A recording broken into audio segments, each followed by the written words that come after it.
those who are never satisfied. Ambition's great.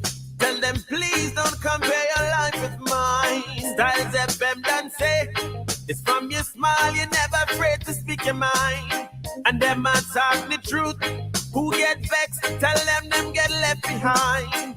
So you don't seek acceptance when you speak or go in front of the public eye. Yes, real recognize real. When you speak of yourself, you never glorify. SHACKA tell them, don't have no point to prove.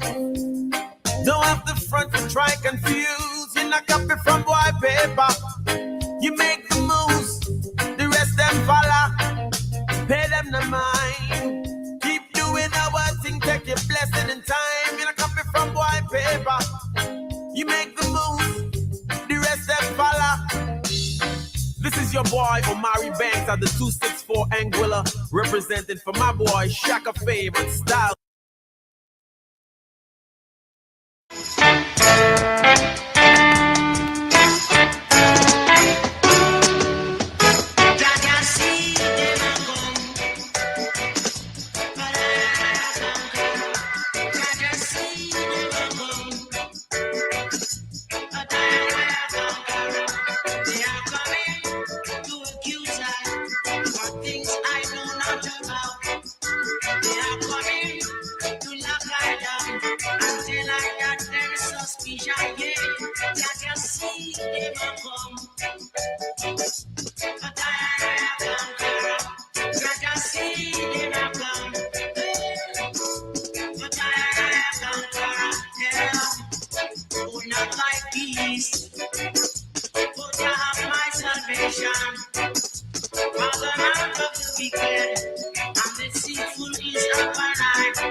Started exercising in too long in our little ghetto. Wrong's been going on. Let's protest. children of Israel who really love rise.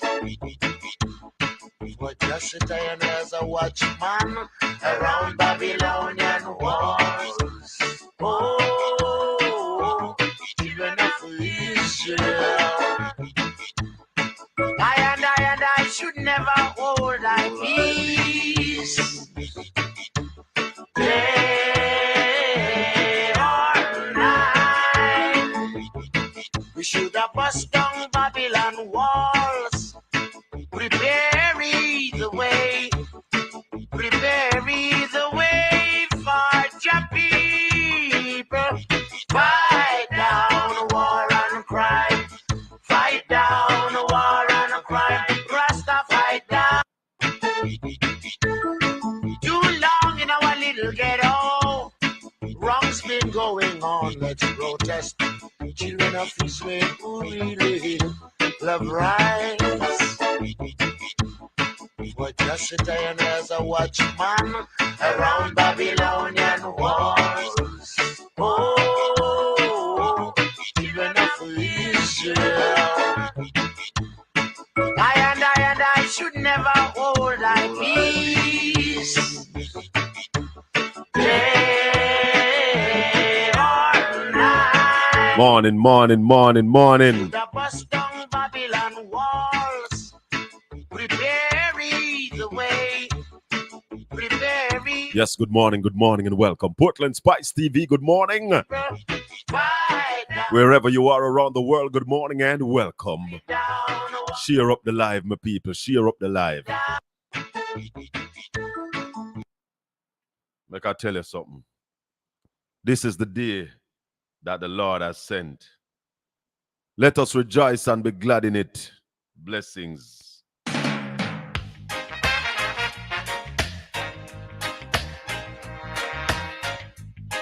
We play Joseph Hill. You call him culture. Morning and welcome, everybody. Like up the video. Share it. If you have not subscribed to the channel, please do.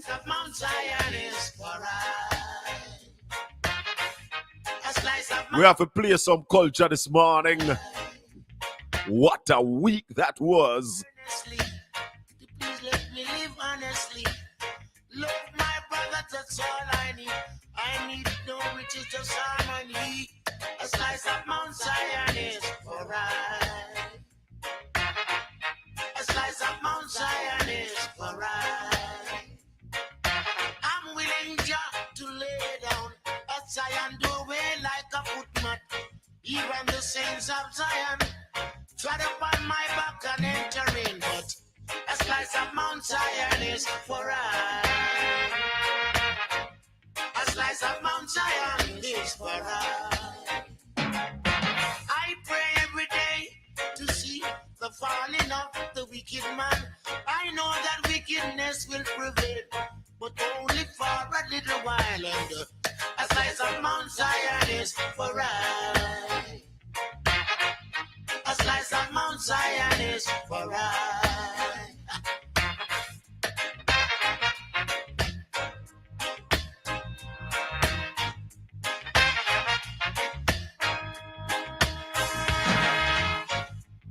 Gotta go to Zion with your force. Have manners and enter in a house. You cannot live here with your big gun. All you got to do is help me pray. Let's kneel on our knees and clasp our hand and say, Father, please help me. A slice of Mount Zion is for I. Got to get my slice. A slice of Mount Zion is for I. A slice of Mount Zion is for I. Children having children, poverty upon the door. I've seen white squall walking on the street with man under arrest. Hey, a slice of Mount Zion is for I. Satan is around us like a roaring lion, seeking their children to devour all the days of our life. Like a hungry eagle flying to the sky, seeking for man's soul to devour but don't let him catch us. Slice of Mount Zion is for us. Slice of Mount Zion. A slice of Mount Zion is Beat and teach. Good morning, good morning. Morning, President Fitzroy. A slice of Mount Zion is for I.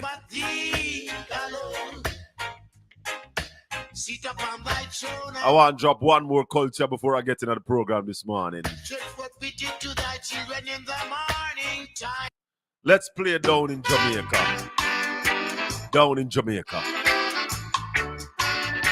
As we take you back in time, Portland Spice TV on YouTube. Like the video, share the channel. Down in Jamaica, where Gabi come from. Let's talk about down in Jamaica, where Gabi come from.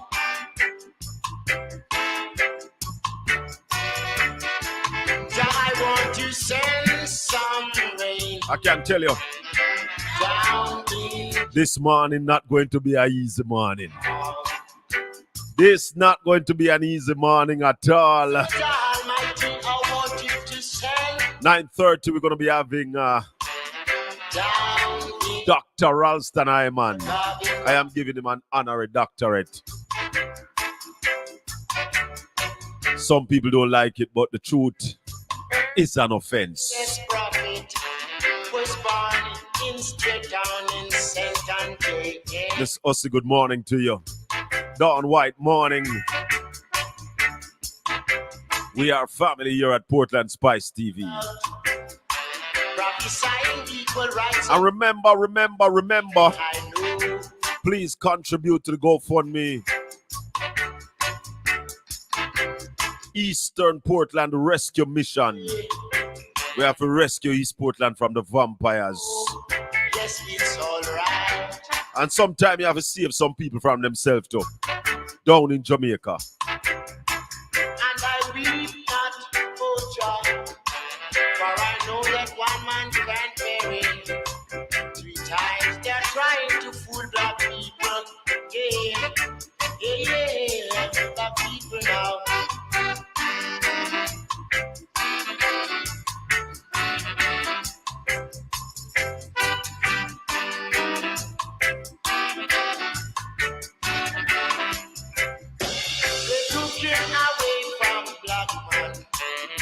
Because they feel that we were too wise.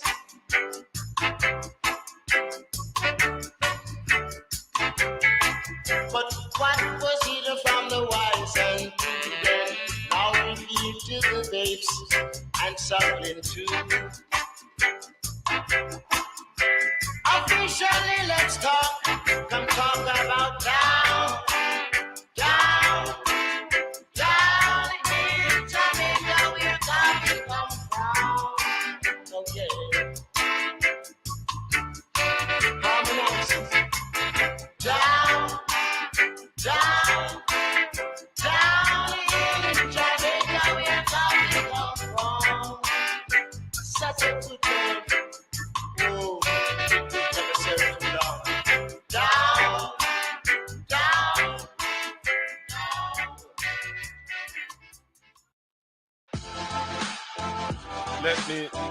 Let me close that segment here with that tune here.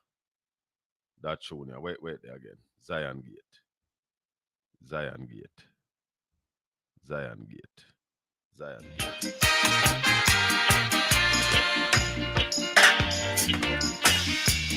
I don't want to be left out of Zion Gate. I don't want to be left out of Zion Gate. I don't want to be shut out of Zion Gate. I need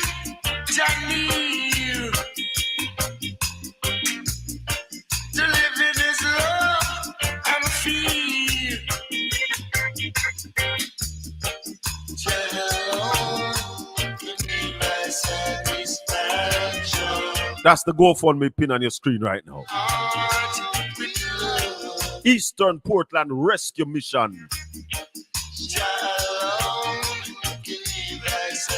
We need to rescue East Portland.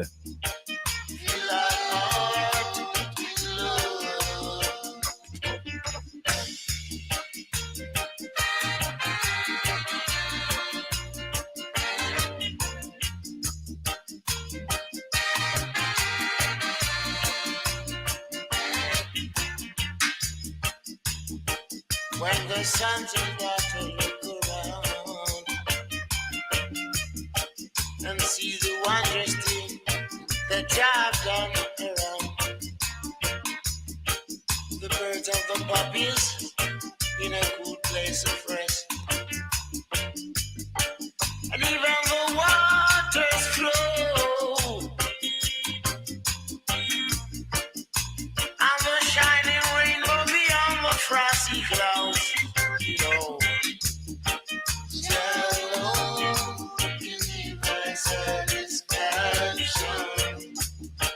Keep my heart with love. Morning, morning, morning. Blessed is the man that walketh not in the counsel of the ungodly, nor standeth in the ways of sinners, nor sitteth in the seat of the scornful. But his delight is in the law of the Lord, and in his law do we meditate day and night. For he shall be like a tree planted by the rivers of water, that bringeth forth his fruit in his season. Our leaves shall not wither, and whatsoever we do shall prosper. And I have nothing to do with the ungodly. Let them stay. Morning, my people. I remind you once again to like the video. Like up the video. Click on the like. Share the video to all your contacts. Let them know that the truth lives here. And for your opinions are accepted here. And your views and your comments, we respect them. Yes, man. Just don't come with no disrespect and no foolishness. 804-7072. That's the number to call anytime. We run an open phone line because when we speak from a position of truth. Tuesday. Tuesday. What a day was Tuesday. I wonder if anybody mark it down as one of the most historical days in Jamaica. Tuesday, the 19th of March, Mark Jefferson Golden delivered, or partially delivered, his budget presentation in Garden House. And let me thank the party leader for the invite. That was my first time in Garden House. Never gone there before. I mean, inside. Past the building all the time. But it was the first time that I stepped inside. And I was never eager to go into Garden House. Yeah? I was invited in my capacity as the Deputy Shadow Minister for Culture and the Creative Industry. And I was privileged to sit beside the daughter of the leader of opposition with his wife right next. And so his daughter was on my right, Comrade Doreen Campbell, who is also the deputy spokesperson on tourism, the deputy shadow minister on tourism, Comrade Doreen Campbell from Western Portland. She was to my left. The leader of opposition daughter was to my right, and then his wife was next. So we were sitting in the gallery, watching the proceedings. And I am proud of my leader. Very proud And let me say this quickly to some people, very defensive of my leader. So when you call my leader dunce, me get vexed. Worse when there's no reason, when my leader played a masterful innings. Yeah, DP, call my party leader dunce. Send me a message. Send me a message. And I want to look back for the message because I don't even want to misquote what the message said. I don't want to misquote what the message said. So let me find the message. Put on spectacular. I'll find the message where this youth has sent me. That really upset me. Your comrade leader has proven that he's a political dunce. That's the message where him send me. And believe me, I swallow my spit about 90 times. Swallow my spit.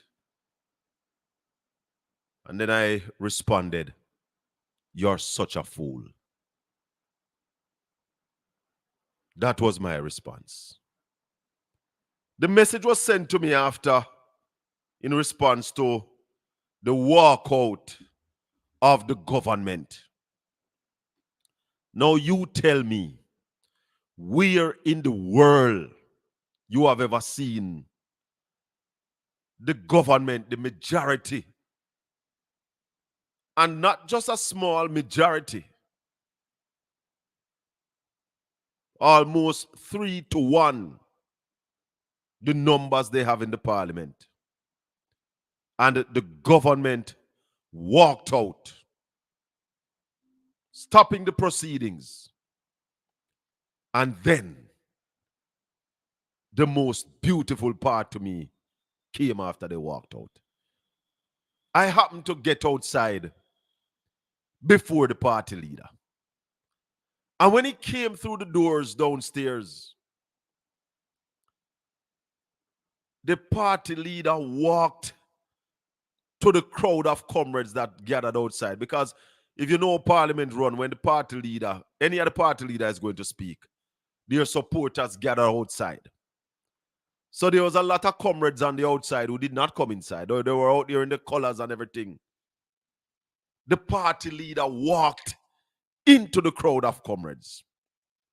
And they cheered. And then the party leader looked round. And I see the man climb up on the embankment and said, "I want to finish my speech." Now, youth, let me tell you this.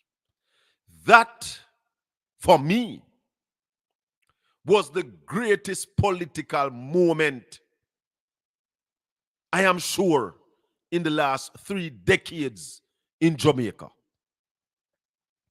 Now, for me, that is the biggest political move I have ever seen. Then you, but guess what? You're like one green buckle. Because I deliberately go over nationwide, who people classify them as a GLP station. I listen to them to hear their comments. And no less a person than Cliff Hughes said Mark Golding won. Mark Golding won. That was a master strokes. Simon Crosskill referred to him as a student of politics. And I was listening a piece with Anthony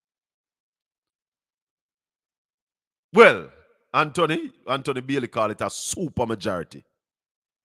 Definitely.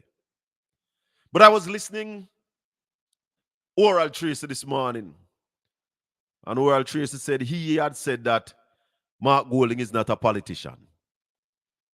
But when I listened to him this morning, he said, boy, the man I learned fast. No, I told people long ago that to underestimate Mark Golding, you do that at your own risk. The man is bright. The man is Jamaica's top commercial lawyer. Yeah? So Mark Golding is no fool. And to refer to Mark Golding as a political dunce because of the movie made on Tuesday tells me that you have no clue about politics. Politics, my friend, is about the people. And when Mark Golding walked into the crowd of people, I say yes. But when the man step up on the wall and deliver the remaining portion of the speech that was supposed to be delivered in Garden House, my respect go up for him another 1,000 folds. And on Thursday, I made it my point of duty to listen to the Prime Minister. The Prime Minister spoke for 5.5 hours trying to come back from Tuesday and gave away everything that Jamaica could give away trying to make a comeback. Couldn't come back. Couldn't come back. I saw the comments. They run out. Ricardo rub out. Cliff Hughes and rub out. Listen to me. Nobody except DP. I've heard nobody except DP try to say Mark Golding was wrong. Nobody. But let me tell you something. There are some people who are blinded by their politics. Blinded by their politics. And I have no problem with a man who wants to be a Labourite, you know. Because I have said on this program a number of times that I have more respect for a Labourite than for a man who don't vote. SHACKA, when there is a fight, 99% of the time, the one who run and blow out is the loser. Mark Golding let the Prime Minister look like a fool to the world. Yes. But you know what, Fitzroy? Like a lot of people, I believe that the walkout was very calculated. And the walkout had nothing to do with what Mark Golding said about Juliet Wellness. Mark Golding said the leader of Parliament is the spouse of the leader of the country. That is true. That is true. But coming shortly behind that was was the argument, and I want to find it. I want to find it and play it for the item before I call Ralston. I was supposed to call Ralston. But I want to find it and play what was coming next. And the fact that the Prime Minister had the script and all the opposition members, because the script was circulated maybe about 1/3 the way of the presentation. So they knew where the party leader was going. Now, let me see. Hold on. I want to find where the party leader was going, you know. This is it. This is it. Let me get it for you. This is it. I was near the end anyway, but there were some important points that needed to be made. Yes. And I'm going to continue. Yes, The point I made when they walked out was this. When the former speaker was forced to resign as a result of an Integrity Commission investigation, the move to replace her with the wife of the Prime Minister, so that the head of Parliament is now the spouse of the head of government, does not sit well with the tradition that the speaker must act independently of the government of the day. That is a fundamental principle of the Westminster system of democracy. Yes. And it is protected in a number of ways. For example, in the United Kingdom, nobody runs against the speaker in an election. They make sure the speaker is elected because that person is supposed to be independent. So that, I think, that move to do what has happened in our case here was inconsistent with that level of independence that's required.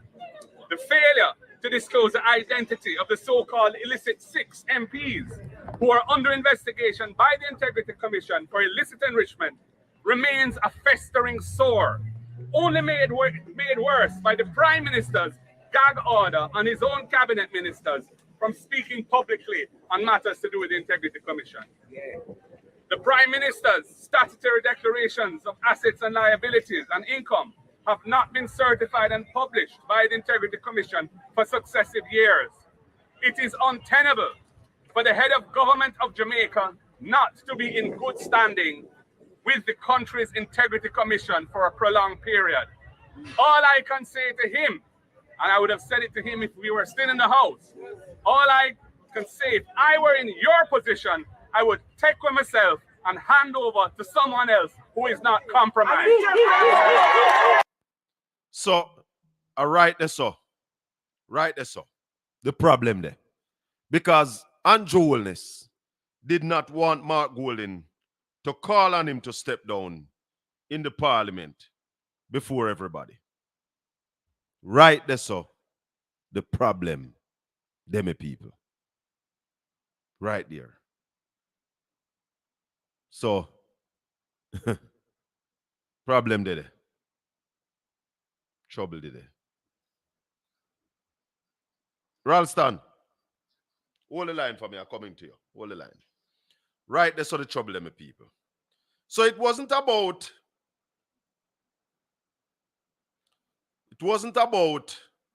Juliet Holness.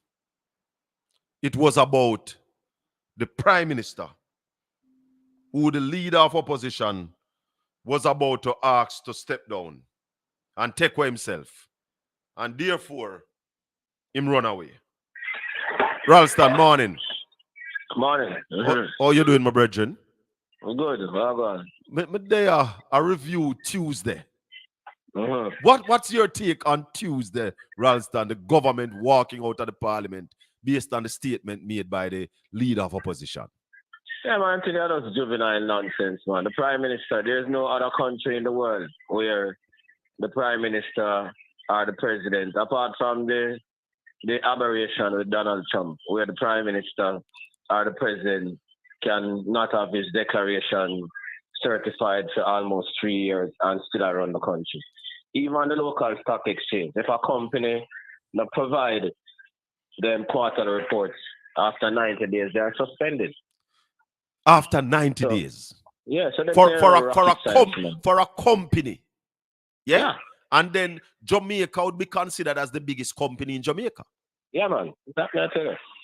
So, Ralston, go ahead, Ralston. Finish up what you're about. People are trying to intellectualize them. Them things that's wrong, man. Because as I say, even from the stock exchange, if your quarterly reports are more than 90 days late, you're suspended until you provide a report. The Prime Minister now gone almost 800 days. Yeah. And is filing for 2023, 2024 is due when? The 15th of March? Yeah. And the 15th of March gone? Yeah, and he has given several excuses. So I mean, them today that's untenable. I'm sure that Jamaica suffering a total breakdown of morality and accountability. They don't want a long argument about them things. But why is the opposition not pressing that this man step aside? I know in the presentation the opposition leader was going to say it, but don't you think they should be pressing more on this? Yeah, but not only the opposition, civil society and the media should be also pressing on that if we are serious about good governance and not only engage in hypocrisy. So the universities, civil society, the media should be pressing for that to take place, because you can't go out and tell anybody that the country is properly run when you have this untenable situation.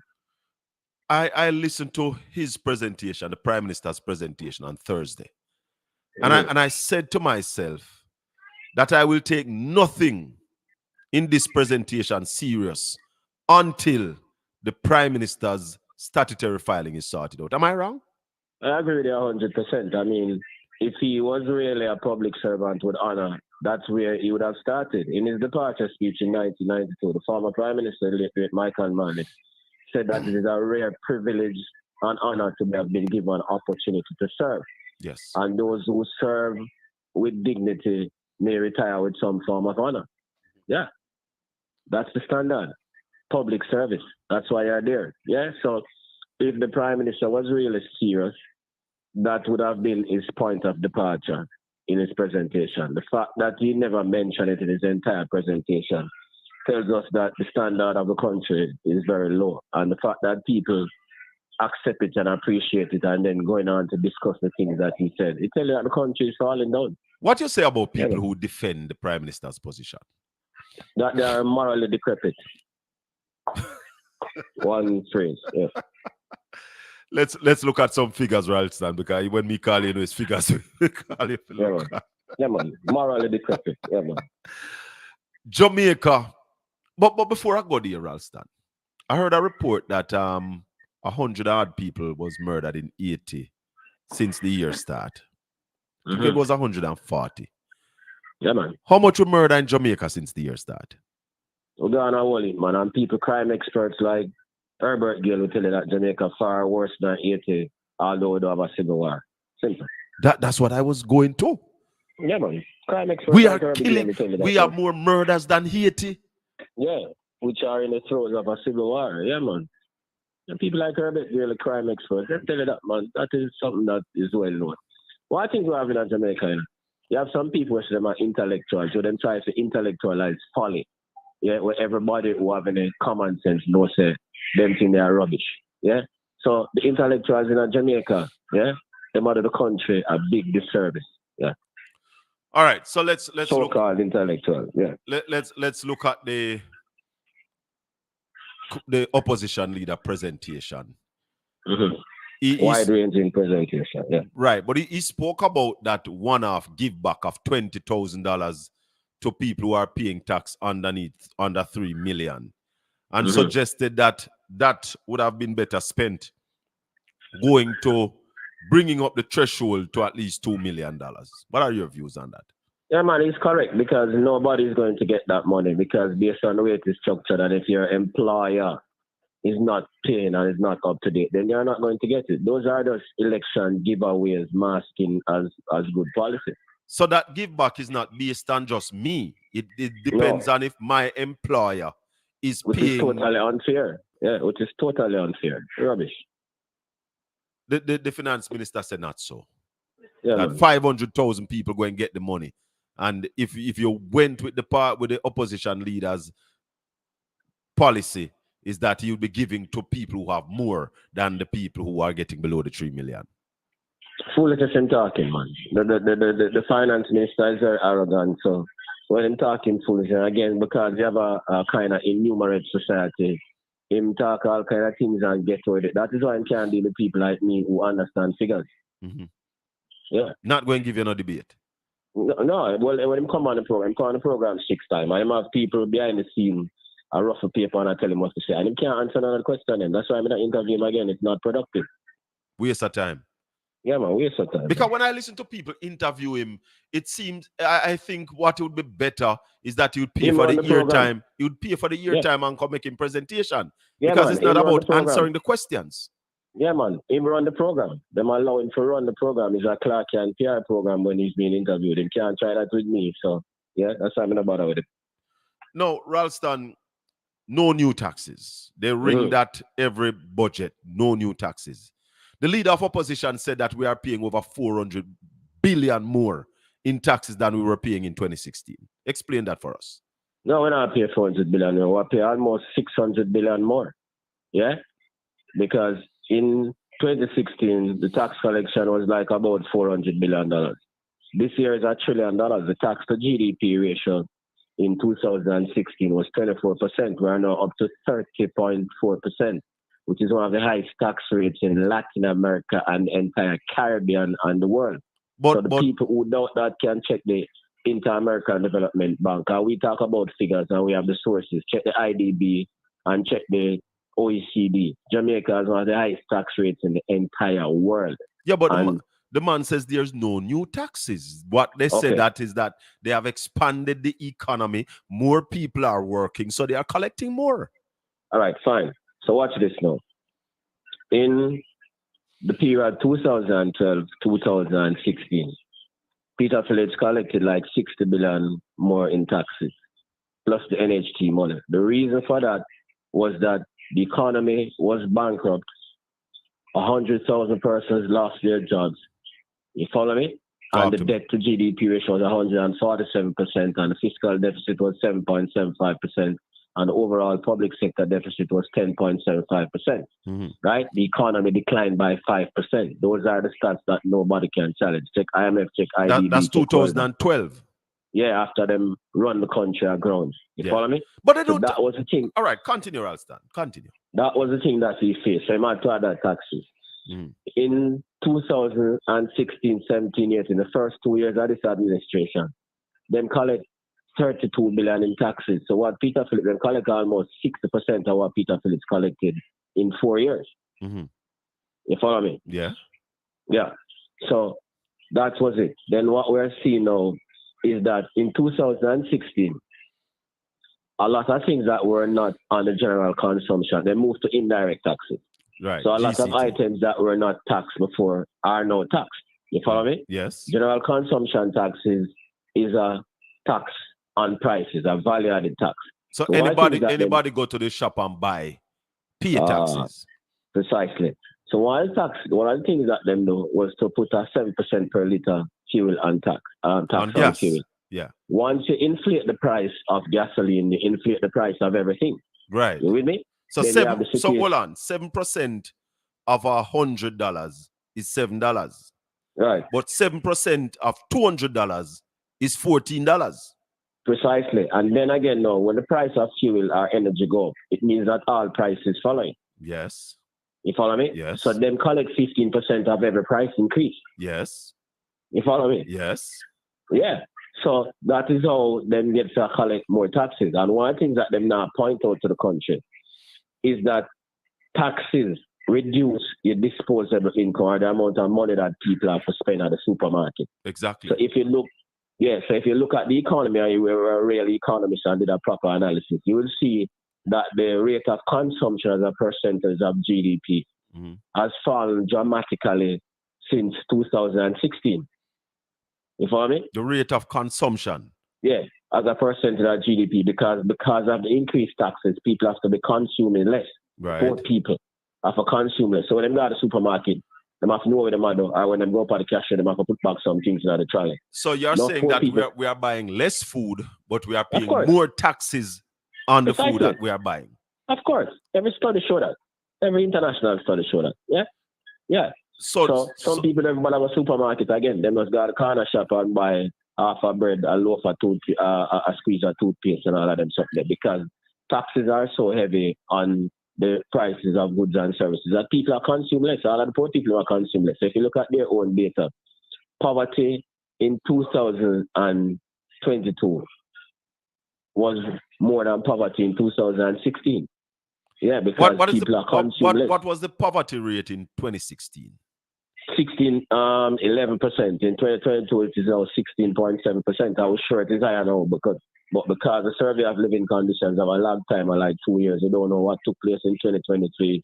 Yeah. So we won't know 2023 till later this year. Get it. And you are suspecting that poverty is up. No. Yeah, man. Come on, if it was up in 2022, then it must up, man. But the government says the prosperity is riding high. Oh, you mean it gone up? It can't gone up. That is contradictory from what the Prime Minister himself said. The Prime Minister himself said when he was going around the country, the people, old people, I tell them, say, boy, them two old say carry water upon them head. Them not have no road, them not have no this, them not have no that. So he might contradict himself because he said that the people them tell him. Yeah? Mm-hmm. So the problem is that the tax to GDP ratio gone up. You collect more taxes, but the people are not getting none for them taxes them collect because all you do are use the taxes to pay down the debt and the debt now go down. Enough people, most of the analysts, most of the journalists, don't read the budget statement. In December of last year, the debt was higher than in March of last year. So we're paying down the debt and the debt still go up? Yeah, because them still borrow more. You know, say I borrow. That is why I never get a comprehensive statement in the budget presentation and come with a slower promises. Here the budget is going to be financed. Mm-hmm. 1 trillion in taxes, 191 billion in borrowing. You follow me? Mm-hmm. 4.629 billion in grants and 887 billion in transfers from the Capital Development Fund. The borrowing of 191 billion will be 52 billion more than last year. The debt is still stuck at $2.2 trillion. So the debt is not. What was the debt in 2016? The debt in 2015, 2016 was 1.89, almost 2 trillion. Where is it now? 2.2 trillion. So the debt that we're paying down faster is still going up. Yeah, because I borrow at the same time. This year I'm borrowing 89 billion from the local market, 22 billion in treasury bills, 66 billion in bonds. Internationally, I'm borrowing 53 billion from the World Bank and 40 billion from the IMF. That's why they're not telling the details about the budget and the journalists and the so-called analysts. They're not read the budget. All right, work with me now. Work with me now. You said grant. How much you're getting in grant? 4.629 billion. 4.629 billion. Mm-hmm. And this is money where people just have give away and look back for nothing. Mm-hmm. Yeah, man. So that's free money. Free money, yeah, man. You mentioned the amount that he's going to be borrowing. The Prime Minister in his presentation said that he's going to give $15,000 a month to art students for transportation and $13,000 a week for lunch money. So that's 13 and 13, 26 times 2, 2, 6, 12, 2, 2, 4, $52,000 plus $15,000. That's $67,000 a month to art students. Presently, he said that over 120 more people took up the free art thing. Where are we finding those kind of money? Well, based on the money our trust collect, a monkey money that our trust collect $15 billion a year. Remember the care program of the Prime Minister talked about. That is only 1,890 youth. It says 30 man chosen by politicians from 63 constituencies. That is only a 1,890 person. Right. You have more than that idle man in a one lane in a one constituency. And the fact that he might use politicians to choose them, till he says another political gimmick because the other side only have 14 and them have 48. And them have 49. Yeah. So it's a political gimmick. And guess what I'll get through? The man them who closest and most loyal to the MPs because to the amount of money we have with idle right now. In other words, you have 122,000 unattached youth in Jamaica. So 1,890 youth is a drop in the bucket. You have 126,000 unattached youth? Unattached youth. Where you get that figure from? Where that figure come from? Yeah? Where's that figure? That come from Staten and PIOJ. I figures we work with enough. Yeah, man. And that's why I call you to talk about figures. That that the average man can understand what is happening in our country. Yeah. So let me think that foolishness. You see what I say? One corner, one lane in a place like Standpipe have more than 30 man who know nothing for them. Yeah. So if you add the Prime Minister finally mentioned that there are 700,000 people outside the workforce. I had a Precisely. challenge because he was saying that some of those people are in prison, some are retired. All right. Is that so? The Correct. So, retired yeah, and the people in prison is in that figure? The 700 and... Yeah, man. So of the 726,000 persons that are outside of the labor force, 350,000 of them supposed to be in the labor force. So the figure we should really look at is 350,000. 350,000. Yeah, man. These people should be working. Should be working. Yeah, man. So that's about 30% of our population. Yeah, man. No, not 30. Maybe about 15%. About 15%. Right. So when we say 15%. Yeah. When we say unemployment is at 4%, what happened to this 350,000? Yeah, they are not, because they are discouraged by the going out and can't get the work, or they are discouraged by the oppressive contract system of working, or they are discouraged by the exploitation by the private sector, or they require some amount of training. Simple. Or like what Delroy Chuck said, when they get the job to go to work and buy lunch, you're at a deficit. Yeah, man. Delroy is correct. Can't help them. And that is the nature of the job in most of the industries, and tourism, BPO, and all of them jobs. Yeah. I heard a lot of commentators say that the Prime Minister's speech was wide range and good. They gave him a pass mark. But the Prime Minister also mentioned that, yes, we are in a low-tech, low-income economy. Did you hear anything from the Prime Minister that will move the economy from this low-tech, low-income to a high-tech, high-income economy? No, because the Prime Minister and his Minister of Finance believe in a trickle-down theory. Old-time economics crumbs off a table, because all them say the 1,890, man, them think that crumbs off of the table. Yeah? The whole thing about the 20,000, that just crumbs off of the table. We want a more inclusive economic model that benefits the majority of the people of Jamaica, not a select few where you get 1,890 man around the side, because that doesn't make a dent in one community. May I tell you that? I will ask you the same question about Mark Golding's presentation, because a lot of people also said it was comprehensive. But did you hear in Mark Golding's presentation what will move Jamaica from the low-tech, low-income economy to a high-tech, high-income economy? The biggest thing was his concentration on education and the development of the country's human capital. The next thing was the development of the agricultural sector. And the next thing was the development of the creative industries. Simple. Those are the things that you are going to do if you are going to benefit the majority of our people. Investments in education, investments in agriculture, and greater access and investments in the creative industry.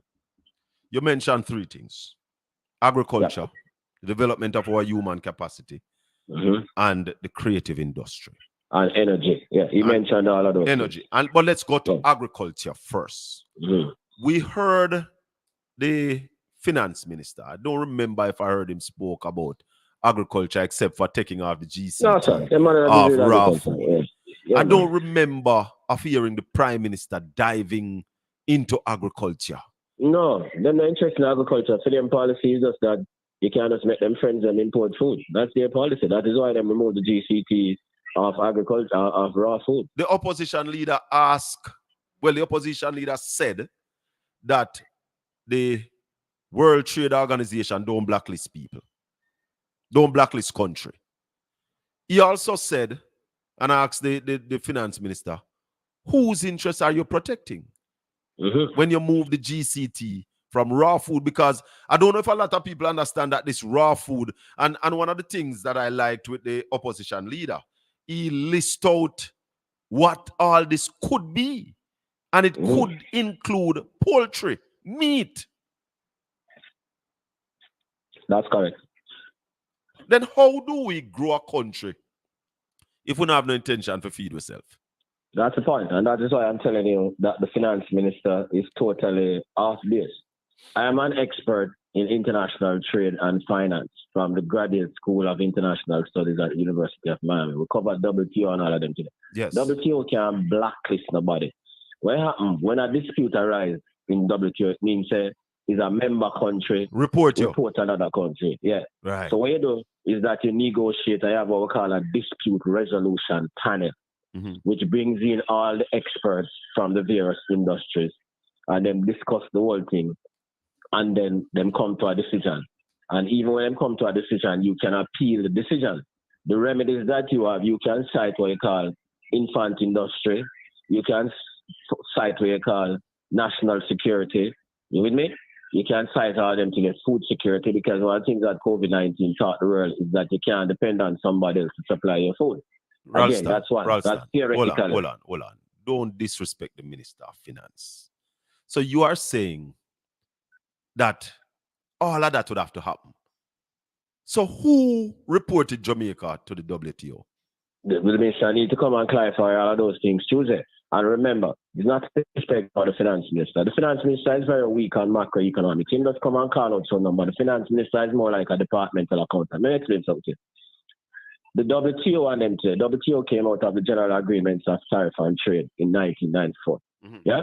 Mm-hmm. It's old-time economics. Old-time economists like Adam Smith, John Stuart Mill, yeah, and then Monday, yeah? Mm-hmm. Wesley Clare Mitchell. Them Monday used to argue that the economy is like a sea, so you make it find its own level. So our governments need to do is to ensure, this is just like what Nigel Clark do, pay down the debt, make sure inflation low, keep the fiscal deficit low, and then the economy will take care of itself. You follow me? So what I used to say is that you must allow goods to flow from which part the prices are low to where the prices are high. Modern economists like Larry Summers and them Monday, Yoshin Rupka and all of the Friedrich List, them Monday actually say, no, it can't work, so. I'm going to give a simple example so I get it too complicated. That's why in athletics, class 3 run with class 3. Class 3 can't run with class 1. You follow me? I said to you? So Jamaica can't compete with the United States in food production. Precisely. And we can't compete with Germany in car production. Correct. One farm in the US and Germany and in place the bigger than Jamaica. So we're talking about spatial economies and economies of external. So Ralston, hold on now. So why would the finance minister take off GCT off a raw food? Something all right. No, man. Something not mesh. Think about who import the food in the man. Oh. Think about who import the food in the man. Oh. Me I give the economic logic for sure and nonsense in my thought. Agriculture extensively subsidized in Europe and in America. Yeah? And in most developed country. Yeah, right, because the man serious about food security. While the finance minister was threatening his nonsense, Ursula von der Leyen, you know who's Ursula von der Leyen? The head of the European Commission. Yes. Yeah? She told the people in Ukraine, say, watch me now. Although sorry for what Putin are doing on them things. We have to impose tariff on egg and all of them today we are sent to because we stand with our farmers. And so our we can't make you protected. flood our market. Precisely. All right. President Biden, same thing last week. You know that U.S. Steel is in trouble. Yes. Nippon Steel from Japan are tried to buy U.S. Steel to rescue them. Yeah, President Biden said, yo, brother, no matter how we are Japan close and we are friendly enough, no external investor can't own U.S. Steel because U.S. Steel is an iconic American company. That's our pride and joy. Yeah, and we see that as a violation of our national security interest. They want to elevate that to national security for somebody from outside own U.S. Steel. That is what applied economics. So I could put it simple now, Ralston. Somebody in Jamaica wants to make some more money by importing more food, more meat, and more poultry into Jamaica. Yeah, and the government is toppling. Yeah, because those are the government's people. We know all of them. Oh, so them pay the piper. They don't know that. So them are called the true now. Yeah, let's not be critical. And then our small farmers, total devastation. Our rural communities who are taking 2,000 and 3,000 to vote and 10,000 and 15,000 to vote will be wiped out. Completely wiped out. And then now, think about it. Them, why I'm telling you that is a national security issue and that is the argument that him should make. Look at this. If him need to make an argument, because based on what you said earlier, if nobody no report him, he no need to make an argument. Yeah. All right. So think about this. Westmoreland, Hanover, Clarendon, and them places. What cause the whole killing and them things? Sugar mash up, and them never replace sugar with nothing. So all of the youth them now have to do. So a man says scamming. Yeah. So just imagine when you mash up the rest of the agricultural sector, how you ever control the crime in other country. Right? Two, what happened if you have another pandemic such as COVID-19? Or you have to feed the people? And all nothing this talk can't ship. about food. Yeah. All this talk about food security is just a joke. Additionally, every day, the great Minister Bartlett tell you how much tourists come to Jamaica. He said for the first 2 months, we had 1 million tourists and we earned $1 billion. Yes. Yeah. Most of the big hotel chains and like the Spanish hotel chain, they have them own suppliers of food or foreign. You think they're going to buy anything from Jamaica again? Now they know them can bring in everything 15% cheaper. 15% So this cheaper. so this thing about linkage with tourism and Alex and them, they think they just become rubbish. Should we go back on that argument that the minister forward that they're going we need to reject that argument. That's the point I'm making. No, there's no if or but or should. We have to reject that argument because the WTO is dominated by the multinational corporations from Europe and America. Mm-hmm. Yeah? Mm-hmm. So when them want an opportunity to dump them GMO food from Jamaica, and the man in Jamaica who import food want an opportunity to make more money off of food imports because them will give back the government the money to run elections. It's as simple as that. It has no economic logic to it. So we need to reject the Clarkian nonsense. So bottom line. How do? And a lot of people not looking at it, Ralston. And that's one of the reasons why they look at a program like this and say we are PNP station. Yeah, man, matter what them say. We're talking sound economics. So tell them to ask President Biden if they're PNP. Tell them to ask Ursula von der Leyen if they're PNP. But Ralston, if we don't protect our farmers, and as you said a while ago, another pandemic break out and a ship can't come and a container start cost 30,000 US to rent again, then we're going dead for hungry this time. Yeah, man, that is one of the lessons that people learn from COVID-19. But I want to remind my listeners and viewers, that when COVID-19 came in 2020, April 14, I made a post that said the government should invest $1.5 billion in agriculture immediately. Of course. To step up our production in food and protect our food security. Nothing was done, but when you listen to the budget debate, the finance minister did not talk about the input for agriculture. Neither did the prime minister. And I want to lift my hat and tell you straight, my leader, Mark Jefferson Golden, spent a lot of time talking about agriculture, the input and the cutting of the importation bill of food.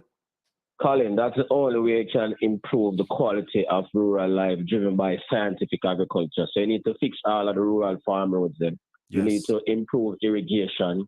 Yeah, you need to make greenhouses cheaper. You need to invest more in agriculture, research and development. That is why a case must be made at university. Agriculture and the opposition leader spoke to that.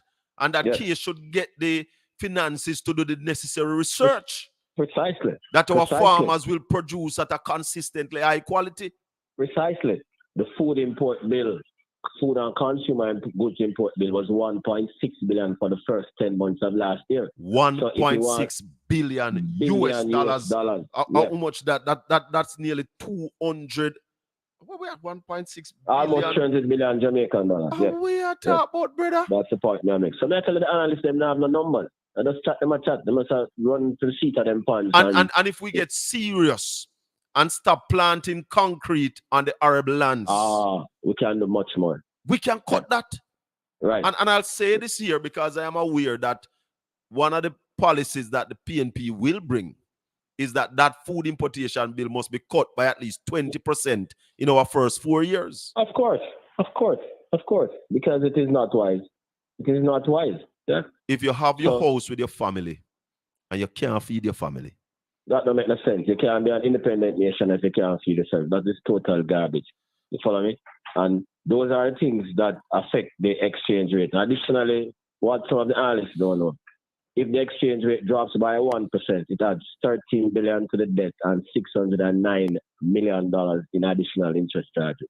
Wow. So when you run these massive trade deficits and those things and depend on remittances fell by $10 billion last year, the biggest fall in 10 years, and that is likely to continue because another thing that Nigel Clark and the Prime Minister don't know anything about. When you talk about the Jamaican economy, the starting point is what is happening in the international economy. The policy in the international economy is that every central bank, they are now holding interest rates higher for longer. So what we're going to see, last week it was the Federal Reserve Board, the American Central Bank, the Bank of England, the Bank of Japan, you follow me? The Reserve Bank of Australia, those are the big economies in the world. So what we're seeing is a material slowdown in the rate of growth in the international economy. And that is going to affect remittances. So you can't depend on remittances to close the gap in your external accounts, which is what we have been doing. They have put nothing.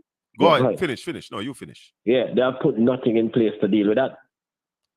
How long can we depend on grants, Ralston? Is that sustainable? No, we can't depend on grants and remittances to run. It's like you run your house and you depend on charity to run your house. That cannot work. And the people we are depend upon, them I tell you every day, say, yo, we can't continue to help you much longer, you know, because things slow with we. So it's like you see a brethren every day, you're checking my man, say, yo, Colin, we can't help you so much like one time again, because I'm under pressure too. You with me? So what the man actually say need to become more self-sustaining, which is what we need for them. But there are no policies to address those things. Yeah? The minister and prime minister talk about productivity. The budget is $1.34 trillion. $442 billion and climbing is for the wages because there are still some public sector groups who say them not get where them to get it. So they must come with a supplementary estimate to deal with them Monday. $491 billion for the debt and only $80 billion for capital. So, hold on, you start calling for your supplementary budget already, Ralston? No, but the United Clerk always the for supplementary budget. So the budget will sit down and put down there, everybody analyze. A preliminary, if you look at his record, every year in the 4 different budgets. Yeah. Last financial year, they said that they had to take back what, $3 billion because we never have the capacity to spend it. So with all that they laid out this year, do we have the capacity to spend all of that? Well, when he was asked that question, he said, if one project starts and not finishing, move to another project. That is juvenile nonsense. So we have to leave all them things in the ground. So everything will go halfway, or quarter way, or 1/3 of the way. Yeah. Think about that coming from a big finance minister. You know, it's a stupidity that. My God. That is a joke. What I need to do is fix the procurement process and all of those things. But hold on. Do you trust them to make the procurement possible simple? No. We need independent people. So what I'm sure of the procurement process, I'm sure have the people from Jamaican Institute of Engineers and the Incorporated Master Builders Association. Them people are supposed to control them, independent people. Yeah. The procurement office and the Ministry of Finances office. Yeah. So we don't want him to deal with it. And that's what I'm saying to you, that civil society and the journalists them are breakdown because them should reject them thing and say, no, we need the engineers and the people at the Master Builders Association and the realtors and them people to determine them thing because those are the people on the ground. We don't want a politician to determine them thing. But mainstream media is bought and paid for, Ralston. Well, boy, it looks so.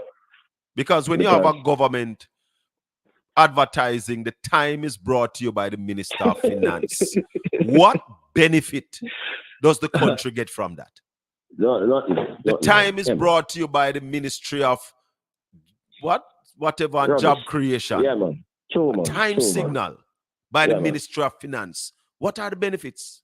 Yeah, man. And that's why the media the journalists cannot ask the pertinent questions. Yeah, man. Because if they start doing that, then the station will get less money coming to them from government. Precisely. So that is a problem. So the whole thing about... Go ahead. No, finish that thought. The whole thing about what Thomas Carlyle said, that the media is the fourth estate and must defend the Constitution, that is waning in Jamaica. I would say the same thing with civil society. I would say the same thing with the universities. They are failing the people. The intelligentsia failing the people of Jamaica. Failing the man in the street. Yeah. The minister said that they're going to get some money from receivables, meaning they're going to sell something. What are they going to sell, Ralston? Well, they need to explain that on Tuesday. What we have left to sell. And again, that's why we need to know. Hold on. They're paying what? They're paying $40 million to tell somebody how them to sell the AMC property. The AMC for Spanish Town Road, yeah. It's $40 million they're paying somebody to tell them how to sell it. Yeah, man. The same firm who told them they paid $1 billion to tell them how to raise their salaries, causing all this confusion. Ernst & Young. But why we're not talking about this? That $1 billion. That's that $1 billion to tell them to increase their salary by 200% and That's the point I'm making. Why is it that we now are telling the greatest finance minister said, by the way, how you pay $1 billion for a process that is causing so much confusion? Did you get value for your money? Because the process is so confusing. Why pay somebody $1 billion to give you advice that is so problematic? Mm-hmm. We need to know, but nobody now asks them question there. Everybody just want to report what the minister said, the prime minister said, the prime minister said. And you're going to pay 40 million. Is 40 million? Yeah, man, to the same firm. To tell you how to sell a property? Yep. So what happened to Arbin Hill, who... No, Arbin Hill did sell somebody... When did sell man. for the government again? Some of the Finsack property? Or the sugar yeah, lands? Man, and Petrojam, sugar lands and all that. Yeah, man. Mm-hmm. So why the government lack talent that bad?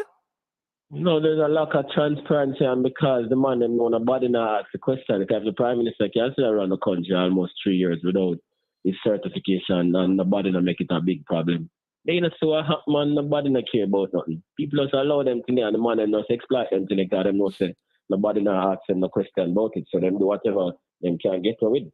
That everybody should be saying, yeah, we're not accepting the Prime Minister's presentation because he said nothing about the certification of his declaration. Instead, everybody has to say, this and that. To me, Prime Minister has no credibility until his declarations are certified. And that's why I said earlier, I accept nothing or pay no credence to anything that the Prime Minister put on the table on Thursday. I agree with you. Until... Some I talk to a lady, and you know she put it. It's like, you have your man or your husband, and him box you down and go away, and then him just want to come back in the house and operate as if a business as usual. Not never happen. Not never happen. Yep. An abuse of power. Yep. So you have no idea of some of the things that they are planning to sell. Well, maybe the AMC property is one of them. And the minister needs to come and explain that to the country.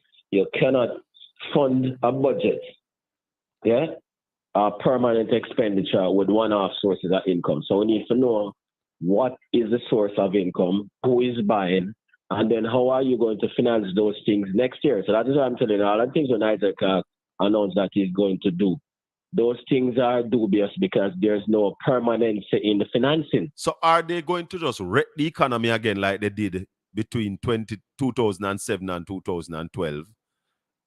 And then they said, well, it take care of itself after we need to win the election.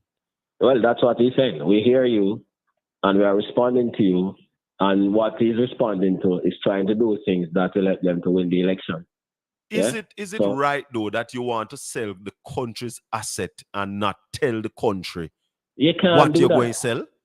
You can't do that. And that is why all of us must require that when he comes to Parliament on Tuesday, we get the details of these transactions, and not only the details of the transactions, but how the promises will be financed next year and the year after and the year after and the year after. Yep.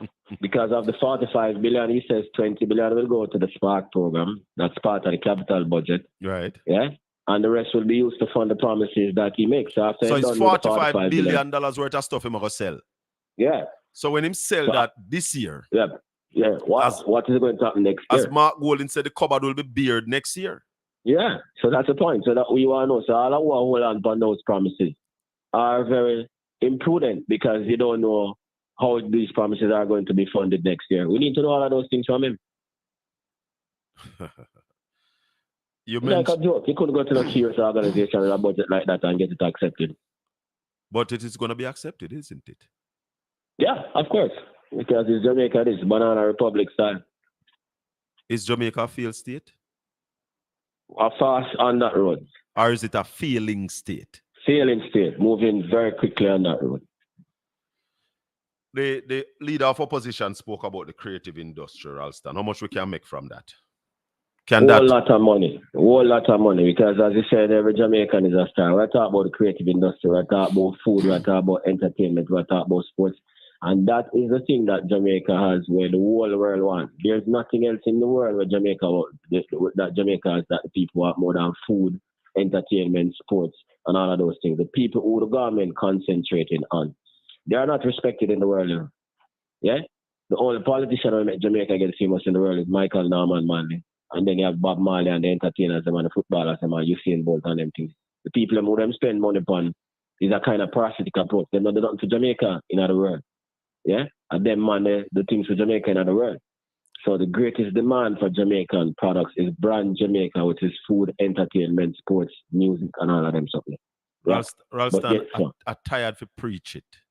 Yeah. That the creative industry is valued at $3 trillion per annum. Yeah, man. Per year. Yeah, man. And I am saying that if Jamaica could earn 1% with all our talent, the fact that we speak English, where we are located, just 1%. Yeah, man. Lower barriers to entry, every youth can enter the industry. Yeah. So I don't know if you're aware, Ralston, that I am the deputy spokesman on culture and the creative industry. No, but we hear you talk about it frequently and we share the same view. Yeah? If we were to give it half the assistance that we give something like tourism. Yeah? But look at the same money, Ralston, that we use to promote Jamaica. You could pump that in the creative industry and you'd get 10 times the amount of promotion that you are spending direct promotion. Yeah, man. Because our athletes and our ambassadors are the greatest ambassadors to Jamaica. Of course. Our athletes can compete with anybody at the international level. Unlike our bankers, unlike our manufacturers, they can't compete at the international level. Every little youth in Jamaica can compete at the international level in the creative industry. I'll tell you something, Ralston. Whether I'm a singer. Yep. For years, I have been saying that we are a worthless set of people. Yeah, man. The fact that we have a Bob Marley. Yeah, man. 10 years ago, I was saying that we should have 15 Bob Marley movie already. The first biopic gone over $160 million in earnings already.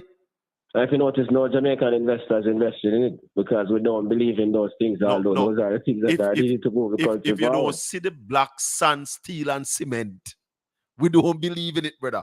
We have to can't touch it.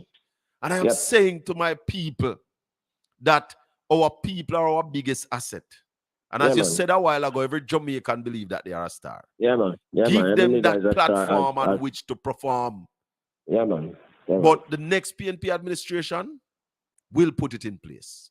Yeah, man. There's a whole cadre of people who are ready and who understand the creative industry. Deborah Eklund and all of those people. If we want to move the country forward. She is the shadow minister for culture and the creative industry. Yeah, man. With a wealth of knowledge. Dr. Deborah Eklund, morning and big up. But Ralston, I heard that on one of the bank lights down a stadium is 12 hour work and 14.1. What is happening? Repeat that. In the National Stadium, most of the lights not working. Yeah, man. We're not spending money on them things, man. The Ministry of Sports. What do you think them get for them budget? $6 billion. Them don't have a capital budget. Gosh. So it shows the lack of interest in those things because the man who was spend the money in the man who was spend the money in the country, he don't understand them things. He is just an accountant. He don't understand those things. His priority is to pay down the debt. He want to bring the debt to GDP down to 55% by the year 27-28. You know what is the debt to GDP in Barbados? 115%. Them say them now do that until the year 2035, 2036. Because people have to live. So what is the benefit though? The Minister of Finance said if you pay down the debt, then you will have more money to spend faster. Him claims you get more money to borrow. So the problem on our thing is that if you produce more, you would need less money to borrow. That's why I'm telling you that he's more an accountant. We don't really need to borrow more money. We need to produce more and export more, so we borrow less. Is the Minister of Finance and what? Public Service? Who is the Minister of Planning? Well, the Prime Minister controls planning. How much ministry is now under the Prime Ministers? Only. The most? Yeah, man. And he not have the capacity. He not have the capacity for run all of them things. Because that's why I'm filing can't be certified. Yeah, man. What though, Ralston, before we go, what though makes somebody's filing not certified? What are the possible things that could be happening? Why? You just can't account for your wealth. Simple. No rocket science. That is why I'm saying every time the man submit something, the man so want more information. I was saying to somebody the other day that the Integrity Commission knows a lot of things that the Prime Minister don't know that they know. Yeah, man. Because But then gag them so them can't talk. right. Yep. Because remember in the Dalrymple Philibert matter, she was saying she didn't have a Mercedes Benz. Yeah, man. But the Integrity Commission knew that she had one. Of course. And she never knows them know. Yeah, because them did an investigation, and that is why every time him send something to man and say, "Oh, you need to send us some more something," because them know things that him don't know, so them don't know. There you go. So so it is obvious that somebody is hiding something. Yeah, if it take you almost 3 years, then I must hide something better. How come Peter Phillips and Mark Golden thing, one lick and everything certified? Every year. It must I tell you say something wrong, man. No, come on, sense them to the man. We can't intellectualize them something, man. The thing just now add up as the man them saying on the street, it now pencil out better. Wow. Simple. So stop the sycophantic thing and people take political lines. This is a national issue. We cannot have a prime minister running the country where in declaration can't certify, but then you have other people, if they didn't think to certify is a big problem. The simple people and you're have to saying make on sure. the stock market, if you have if you're not certified 90 days, you're suspended. Yeah. Similarly, tax department. If March 15 pass and you not file, you them fine you $5,000 every month until you file. So how can the lawmaker be the biggest lawbreaker? Be the biggest lawbreaker. All right. One more point. There's no country in the world right now where the prime minister or the president's wife is the speaker of the house, because it's an obvious conflict of interest. One would have to be morally decrepit to not see that. Additionally, in every instance where the prime minister's wife is integrally, I want to tell you about experience and research. Prime minister or the president's wife is integrally involved in the process of government, it leads to corruption. Imelda Marcos, Ferdinand Marcos, Nancy Reagan, Ronald Reagan, Hillary Clinton, Bill almost getting the problem. Robert Mugabe and his wife. So those things internationally have been proven to be very problematic. So no matter what kind of spin, it is not appropriate. You think, now to something. You believe that if the prime minister was running Grace Kennedy, as the chairman of Grace Kennedy, he could have his wife as the managing director? Enough with shareholders, you mad? All right, simple. So there's a lack of respect for the Jamaican people. Take everybody as dumb. And the apologists who are spin team, they are morally decrepit. That can't happen. Yep. So people are more committed to the GLP than to the country of Jamaica. To Jamaica. Yeah, and to Jamaica, yeah, man. But you saw it in the man with the stool, The GLP say you beat your wife with the stool, you have to resign from the GLP and go be independent. But it is all right for him to still be in the parliament. Yeah, man. Them things are workable. Them things is against, business, and I say it against good corporate governance. You can't do them things in a publicly listed company. In fact, the first thing when you go there, they might ask you if you have any relationship in the company. If that's a problem, then you not get the work. So how can we have the Prime Minister have his spouse as head of parliament while he's head of government? But we have a lot of anomalies in this country, Ralston, that we sit down and living with. You have a Minister of Health that made a decision to refurbish Cornwall Regional Hospital at an estimated cost of $2.1 billion. Cornwall Regional is now at $21.6 billion. The highest cost overrun in the history of Jamaica, 1,100%. And he's still the Minister of Health beating up his chest. That's the point I'm making. We're all compromised, man. Jamaica don't understand that, brother. That's right, story. Compromise. Yep. And that's why the country now reached, story. Yep. Wow. Yep. One thing finally before we go, Ralston. We spoke a while ago about the $40 billion that will be financed by receivables. $45 billion that will be financed by receivables. Those are one-off. Right. And that's what I'm coming to. Those are one-off receivable. And that is for this financial year. So when March comes next year, what is going to happen? Because we don't see them sure. We say, we are going to do this production. You have to make certain that next year we can pay this bill, because these are recurrent bills, right? And you are doing a one-off to pay for them this year. What are your projections for next year? Well, the minister has to tell us that. So those who are saying those things are good things. They are very imprudent because you don't know what is going to happen. So what else is he going to sell next year? Because remember, the economy is projected to only grow by 1% this year. And let me just remind my viewers and listeners that he's explained why he's not telling us what he's going to sell is that it's market sensitive.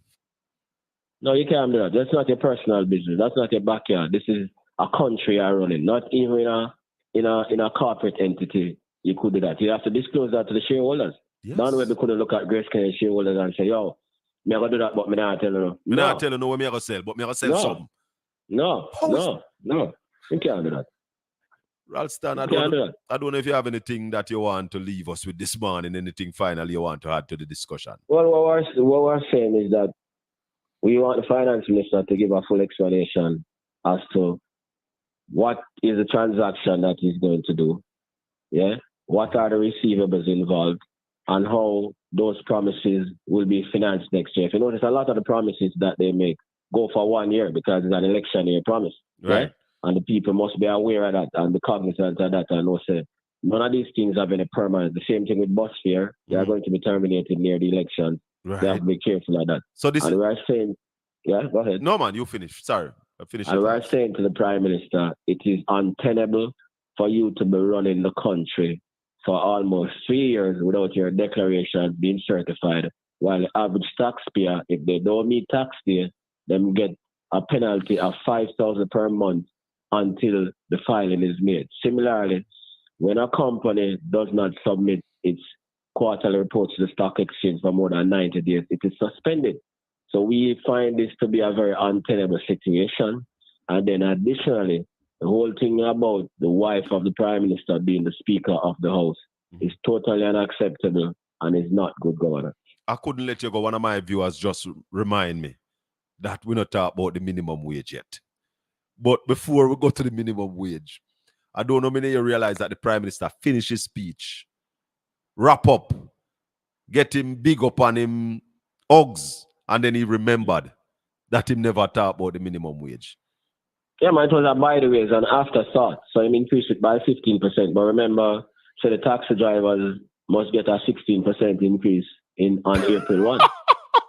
So you are still 1 percentage point behind it. So in a couple of days, your taxi fare going up by 16% automatically 16%. because that's set man. already. You don't need, man. and them never talk about that in the budget, you know.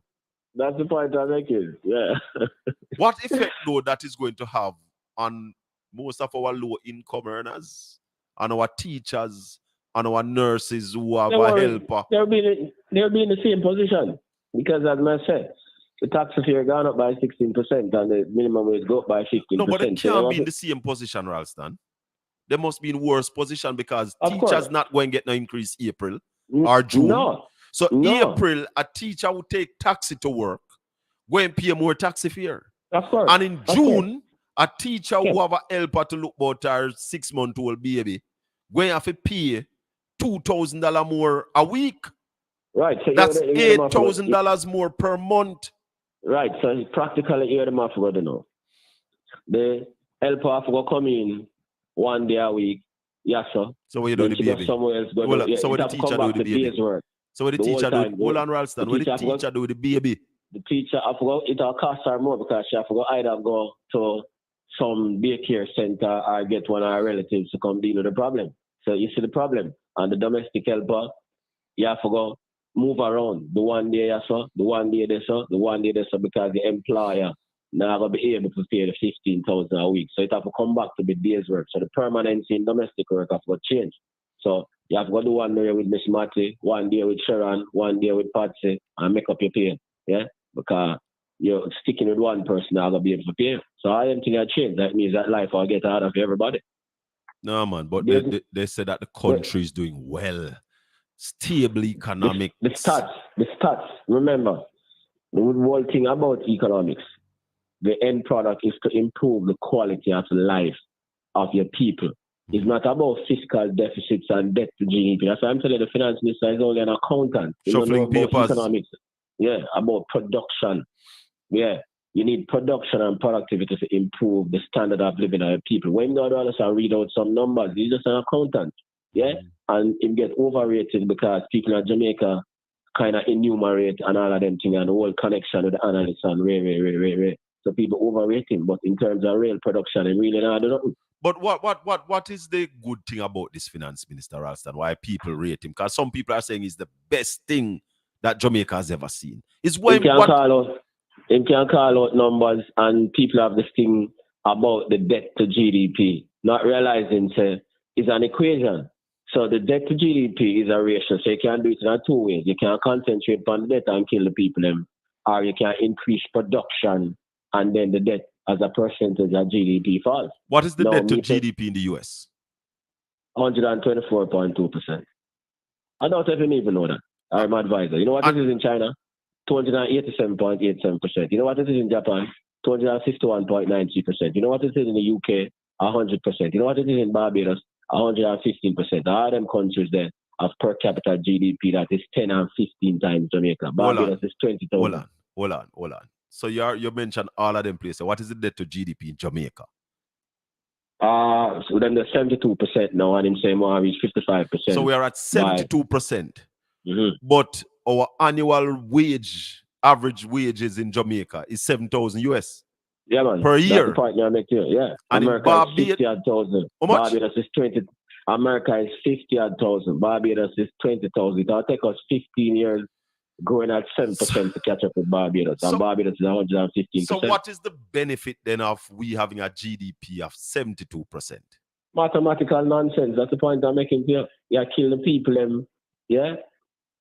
And, no, but who this help? Who does this help?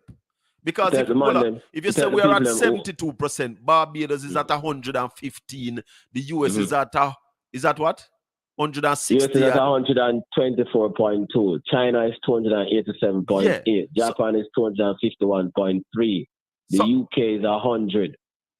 So explain the benefit of us being at 72% and earning an average of $7,000 a year. $7,000 a year. Well, only Nigel Clark can explain that. Me can explain that. That's about economics. Because if we were producing, we could still get it down to 72% by producing more. You know?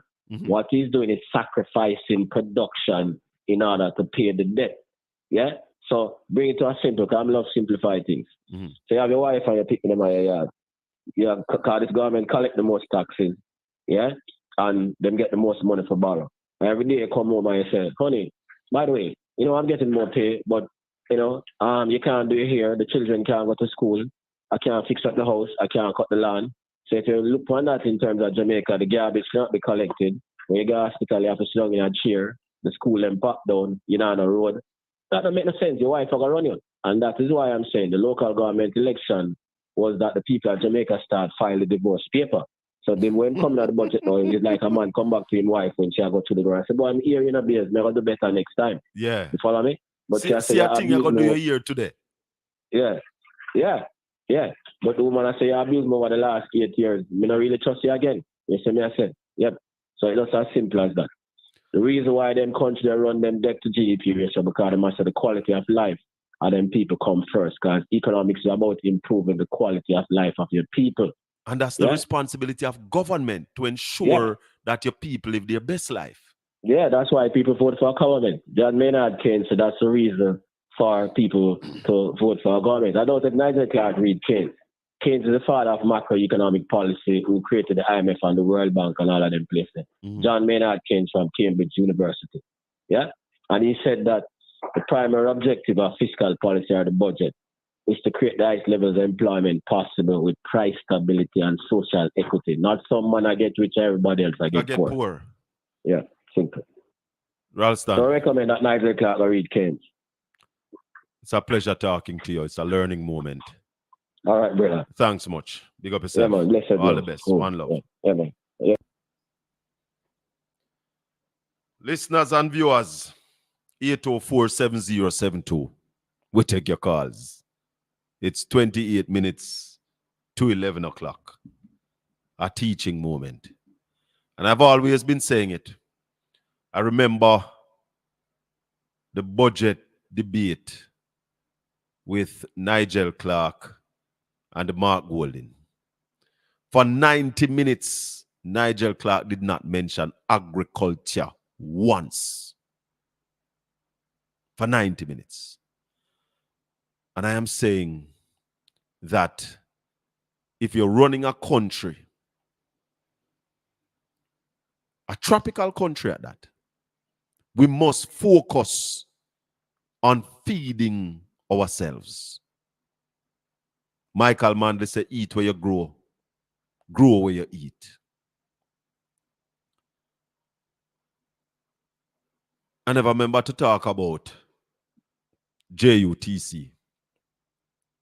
And Julian Robinson, in his presentation, really laid out the JUTC problem as clear as day.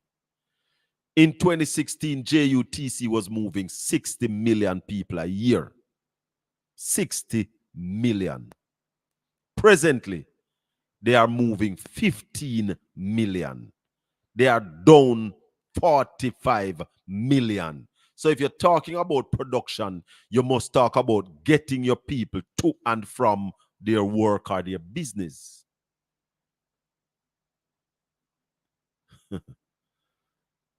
You mean...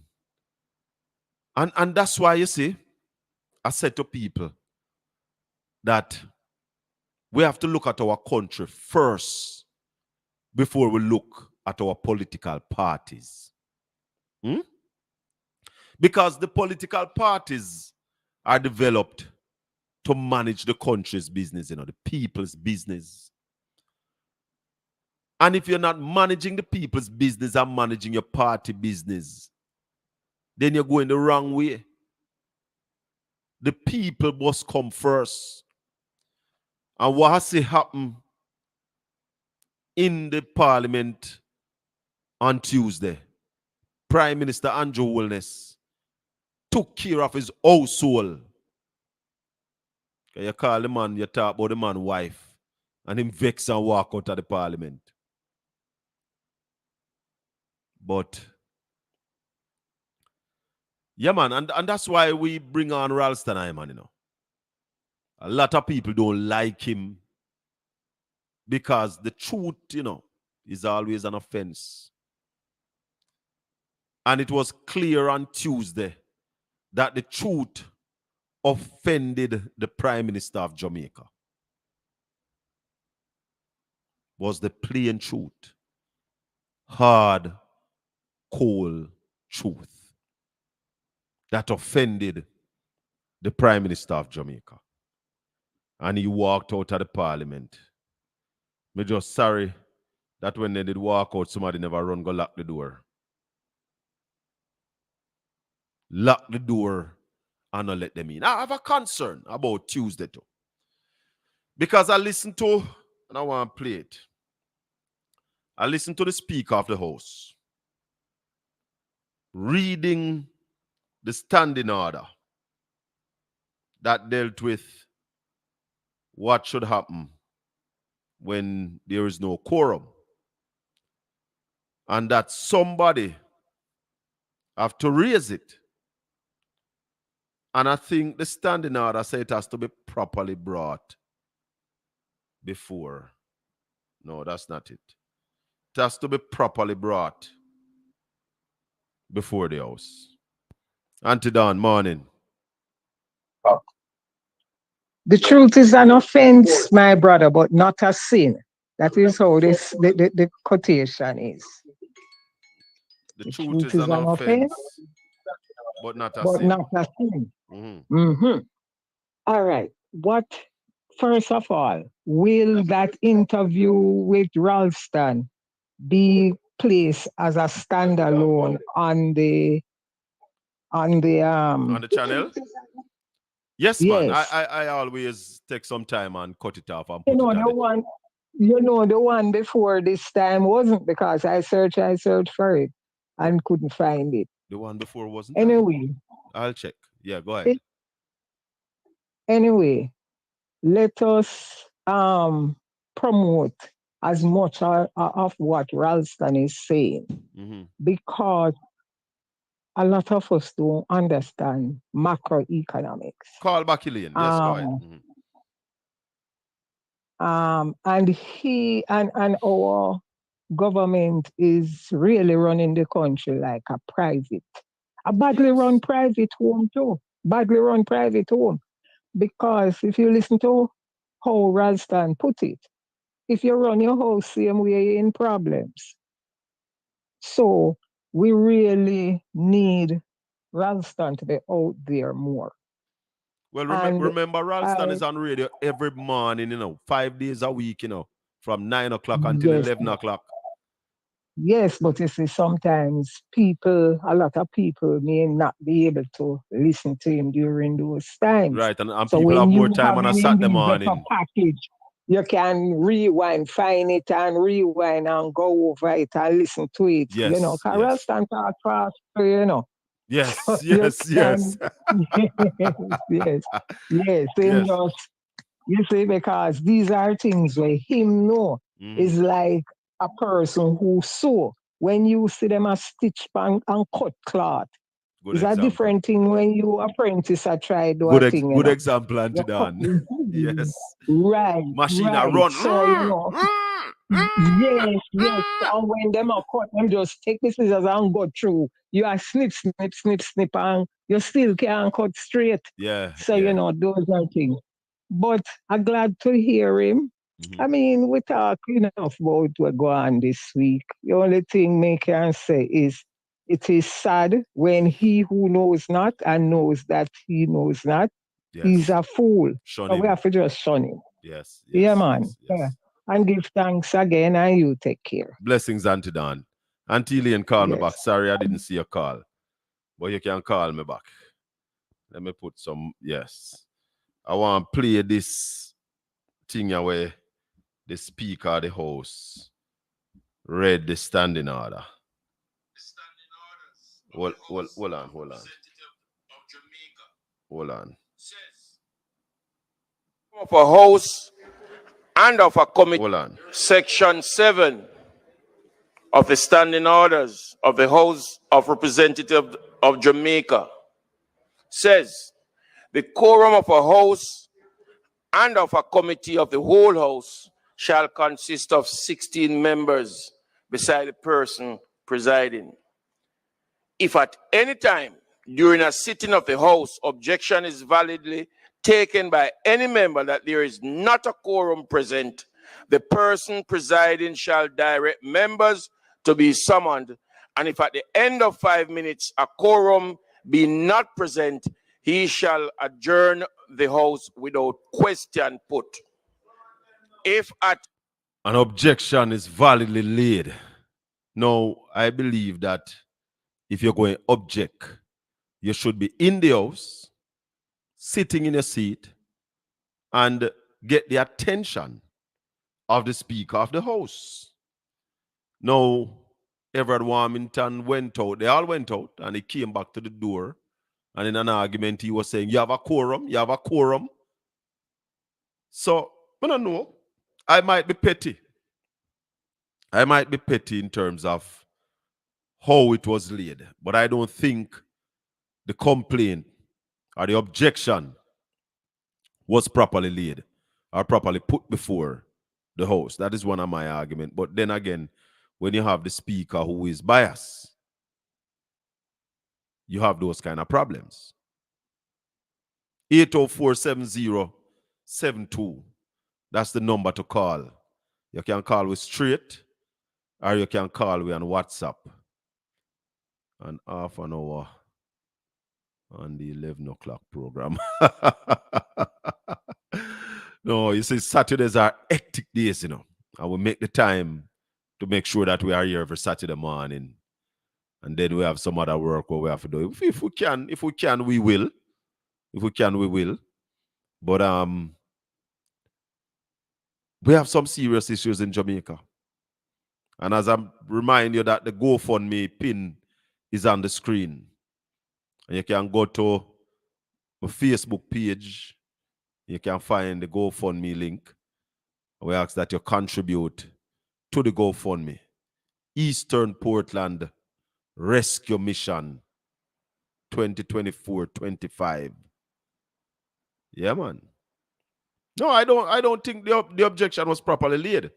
But the house being run the way it is run, then once somebody said, even if it is said from the gallery, I think the speaker would have jumped at it. Anywhere it did come from. Because one of the things that they fear was Mark Golding saying to the Prime Minister, the fact that your statutory filing has not been certified. If I were you, I would take away myself and allow somebody who is in better standing to become the Prime Minister of Jamaica. But this Prime Minister can't continue that way now. Cannot continue. And as I say, for me, until him sort out that, all the beat him, I beat up him chest, and I skin up him face, and I use him training.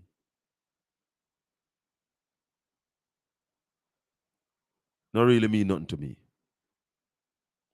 The lawmaker cannot or should not be the lawbreaker. You must lead by example. You must lead by example.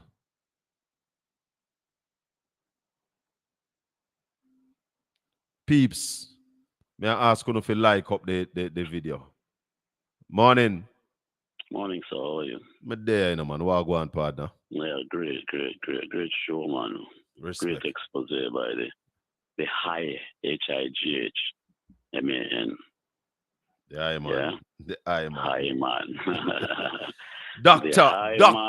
Dr. Ralston I man. Yeah, man. You can't get it no higher. No, next time you come on this program, I am going to refer to him. We are giving him an honorary doctorate here. Listen to me, man. Listen, nobody has to ask about this man integrity, credibility. Yeah? When it comes to the truth, his explicitity. Yeah, when it comes to the truth. Yeah. Yeah? Real. Don't. And you see the high point about him, man. Is a street man. Yes. When me say that, me just mean to describe the stature and the nature of the man when can connect with the people of this country, a man of his intellect. You see, other people who have a high intellect now no relevance and are no resonance. Yeah? Yeah. But this man has the relevance and the resonance. Yeah? Yes. With the people breaking down things that you have forgot, spend 4 and 5 and 6 and 8 years in a university. Yeah? Yeah. The man bring it to the street so the street can understand them dynamics there. Yeah? And then what I like with him tell you which part you can go find these figures. Yeah, man. You don't know figures? Go a statin. Go check it. Go to the IDB. Go check it. Go IMF. Go check it. Yeah, man. Empirical. You get what I say? Authentic. A pro, me call him, man. When me refer to him as pro. Original. Professor. Authentic and organic. Yes. You get what I say to you? Now, come to this place where you call Jamaica. You know my team, man. You know my team. Arms and cemetery. How it go again? Prison, Arms House Cemetery. You know my team, man. And it has become clearer. No, you can't escape it, I remember that you both have agreed that it's a failing state, you agree that it is a failing, but me gonna wrong higher than the failing, man. You get what I'm saying? It not fully fail yet, but we're on a road that if we don't stop, if we not draw brakes and get the car turn around, we're in trouble. We're in trouble, brother. Hello? Where Mr. Calde? Man, me there, man. Yeah, man. We in trouble, man. We're in trouble. Yeah. Serious. Shaka, when rogueism,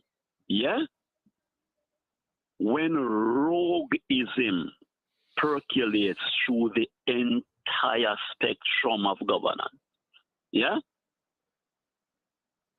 when that is the standard, irregularity and rogueism, yeah? When you hoist yourself to a point where whatever you do should be acceptable and must be acceptable to all of us. And when people and institutions are compromised and intimidated, that they can't stand up for what is right. Not what is right for their little clique, but what is right for the entire country. Yes. When people are intimidated, by what and by whom would you be intimidated to stand up and defend? Yeah? Defend your country. And when you defend your country, you're defending all of us. Yeah? And partisanship cannot. No, but there are some people who see the defense of their party as more important than the defense of the country. Listen to me, man. That is what is happening. All right. Look at the 2010, whatever they call it, invasion of Tivoli. There was a group of ladies who marched, and sworn allegiance, and sworn their lives to Michael, Yeah, but remember that. But remember that the government, put up the biggest defense, Yes, sir. In the Parliament of Jamaica, the Parliament, yeah. You get what I'm saying? Yes. And just recently, the ladies came out in defense of the indefensible. The Speaker of the House. No, but when I hear the argument the other day that the opposition leader was misogynistic and going against a woman and all of that, I wondered about the man who beat the woman with the stool, and there were some ladies went over to sit beside him when he was doing his state of the constituency debate. Of course. We say rogueism, yeah? Rogueism. But listen, I'm telling some people. You can have rogues and thugs, whether it be women or men, yeah? In the high seat of governance, brother. Not at all. This is unacceptable. The eyes of criminality, yeah, is on show. Gangsterism running the country. Gangsterism is on show, yeah? To the Parliament of Jamaica. Yeah? A brethren said to me the other day, he said, listen to me, man, she said the opposition walk out of Parliament. No. Which is right. The biggest view that the man, a street man said to me, she said, the opposition walked out of Parliament. Yes. You know what that is saying? That the legitimate government was left in the Parliament. Yes. And the opposition was disgusted and walked out. Because that's all they could do. Walk out. They have no power. No. They are powerless. You can't be the owner of the yard, so to speak, the head of the household. And a man talks something you don't like and you walk out. You walk out. Left visitor in your house. You know what I mean, brother? No, man. This view cannot be taken lightly, and it must not be taken lightly. Cannot be. Must not be taken lightly. We are in dire strait. We are in dire strait. And if we don't come to terms with where we are now in Jamaica. Yes, my brother. Yeah. If we don't come to terms with where we are in Jamaica, and excuse ourselves from our political loyalties and allegiances and look to the core, Jamaica. Yeah, man. Jamaica land we love. Jamaica. And a 93-year-old, God rest her soul right now, she characterized that phrase, Jamaica land we love. She said, Jamaica land we loved. Oh, that's past tense. Loved, That's past loved. tense. That's past tense. Yeah, man. She said Jamaica land we loved. So we don't love it no more? The land, it means that the land has gone away from the admiration of its people. That no good. That is not good. That no good at all. You get what I'm saying to you? That no good. No, Shaka, we don't understand where we are in our history, where people can just jump up and gymnasticize themselves in front of a gallery, Mm-hmm. Mm-hmm. You get what I'm saying to you? And it is just that we are pandering to the gymnasticization to the gallery. I don't know if people understand what I'm saying now. We can't just be dancing and prancing and skillfully, manipulating, ignorance. But you see, at the expense of our people. I think his Maxi Priest have a song that says, when wrong seems right and right seems wrong, you have to be careful. It means we have hit the lowest bar of integrity. The lowest bar and integrity. Not supposed to have no low bar and no high bar. We are in deep, deep grind when people can dismiss, the requirements, for good governance, the requirements for leadership, credibility, integrity, and accountability. It is nothing, and we can sideline that and look aside from that, and think that it is political to raise the matter of the prime minister's and then integrity. And then the prime minister have this argument about your bad mind. Bad mind? That is the lowest bar, because people want to detract from that which ought to be the standard. So we personalize things that is about me, and they're attacking me, and not seeing that it is because you are not credible.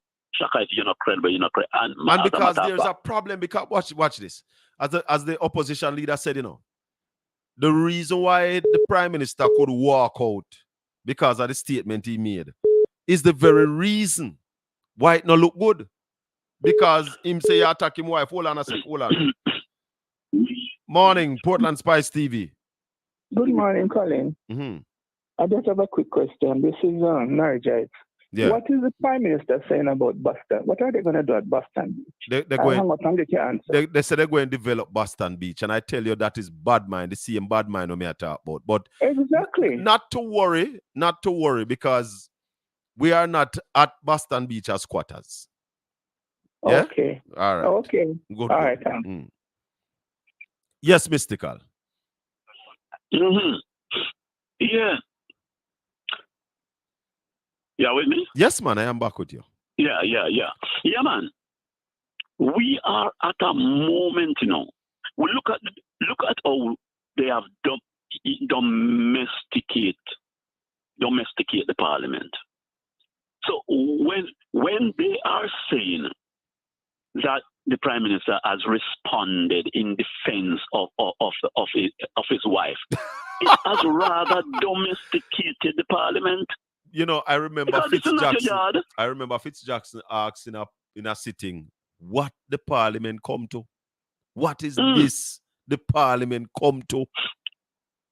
Eh? So you could not say in defense of you, because you would have put it at 10 bars lower. Yeah, because the parliament officially don't recognize individual, you recognize the member from Eastern Portland, or the member from South St. Andrew, or the member from Eastern Kingston. Yeah.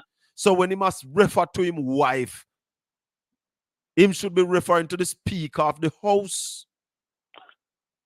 But why would you refer to an intelligent point? Yeah? And you have to admire, you have to admire the political intelligence, of the opposition leader, Oh my God. You have to admire, because, all right, look at the points that he would have raised concerning the Speaker. Remember, the points were skillfully hoisted, Yeah, man. so that you could not say that he has deliberately raised a point that is conflicted. None at all. Because, you know what? So, listen to the speech. It might have missed me when he made a reference to the Auditor General's submission and the Integrity Commission submission, yeah, he never said, that these matters that have been placed before them are not tabled, Him say filings from both places are delayed. Am I right? I don't think he had mentioned I don't remember if he mentioned the Integrity Commission, but he did mention the Auditor General. I think he mentioned it. Yeah. But we can go back and listen to it. We have the speech. But indeed, the expose of filings have been delayed from time to time. Yes. And have not. And why would he have come to that conclusion? Because the Parliament would not be aware that all of them have been tabled. You get what I'm saying? Yes. The Parliament is not aware that all has been tabled. It would be a fool to do that. And the other point is that the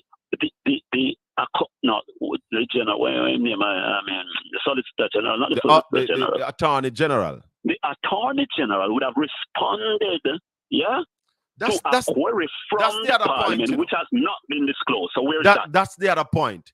There was an issue in the Parliament, and I think that issue was mainly between the former Speaker and Julian Robinson in terms of them not tabling certain report. And the Speaker of the House said that she will seek advice from the Attorney General. The advice came and them fold it up and put it in them pocket. Yeah, even the Senate, every one of them is them compromised. Not sharing it with anybody. Because I want to, like any yard. And I am depositing this morning is that the advice from the Attorney General is not in keeping with what they are doing, and therefore they're not releasing it. Because if it was in keeping with what they are doing, they would have thrown it in your face long time. Exactly. The standard of Parliament has diminished, Listen. Diminished significantly. Jamaica. It's not worthy even to be called a Parliament. Jamaica needs change. Yeah. Change. Because people with their emotions. But I want to remind you, Mystical. I want to remind you on the run-up leading up to where they walked out, The opposition leader was talking about to really deliver for the people of Jamaica, it will take good governance. Exactly. And you cannot have good governance where in the last 8 years, at least 8 ministers have to take with themselves on the cloud of corruption. Yeah, man. And then now you have the wife, you have the head of the Parliament being the spouse of the head of government. Yeah. And then now you have 6 people sitting in the Parliament who is under investigation. And then now you have a Prime Minister who is filing, cannot be certified by the Integrity Commission. But you see. But, my brother, we live in a country, and at my stage, I told somebody 2 nights ago that I should be coming back now. I can't bother leave now. Yeah. So. Big up yourself, man. Blessings, my brother. All right, cool. Yes. I want to say to my people, put Jamaica first. I have no problem with your politics. But your politics must be used as a tool to benefit Jamaica. It can't be a party first and then Jamaica get the what left. It must be Jamaica first. I want to thank all of you for listening, for watching. Click the like button, man. It not cost you nothing if you just touch the like button if you like the program. Like up the video, share it. And who never listened to the program this morning, send the link to them so that they can listen and hear how we break down and tear up Nigel Clarke's presentation, the Prime Minister's presentation. Because if you have a government that is not interested in feeding its own people, then we are in danger. If we go import everything in this country, then we are going to be like orphans, stretching out our hands all the while. we need to feed ourselves. Agriculture must be prioritized. And I can tell you with confidence that the next GLP administration will prioritize agriculture, will prioritize feeding ourselves, will prioritize the creative industry that will create wealth for the people of Jamaica. May the good Lord continue to bless and keep you. Make his face shine upon you and be gracious unto you. The Lord lift up his light and give you his peace, now and forevermore. Until we meet again next week, big up on yourself.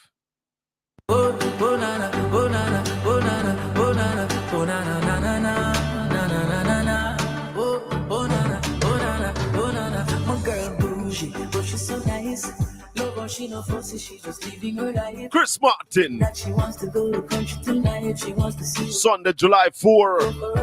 Tanya Stevens gonna be at the Boston Jerk Festival. Trangbach Boston Jerk Festival. She hear the music, I'm feeling her shoulder. To she gonna do that thing, say she a rave. Oh, when you are far with me, a good time is guaranteed. We love your vibes and get tired.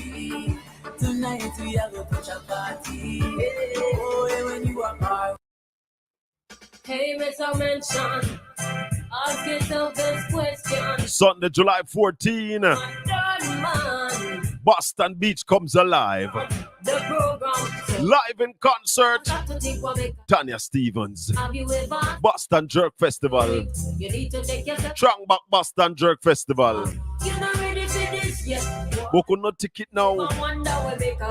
Book on no ticket now. Come to Jamaica for the Trangbach Boston Jerk Festival. Sunday, July 14, Boston Beach. Featuring guest artist Tanya Stevens. Get your act together for you look another girl. You're not ready for this yet, boy. Did you even realize a woman have mood? You have been off the younger little girl of one room. That's why you let that man eat fully pound of food.